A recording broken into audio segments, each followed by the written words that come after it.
Now, I want to give you a very brief overview of the changes. And firstly, all restrictions in respect of those traveling to or within the Cayman Islands have been removed.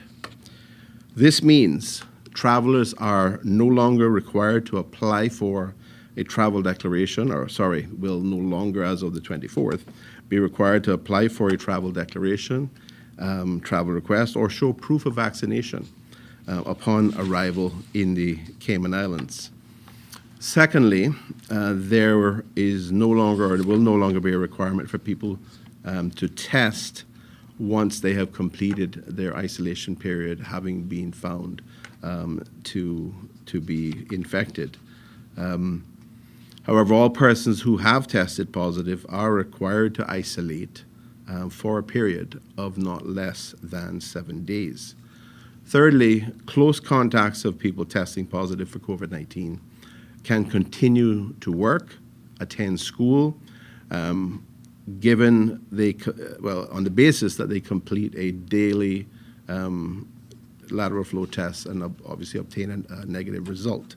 Now, the control and management of COVID-19 regulations that will no longer remain in effect as of August 24th are as follows.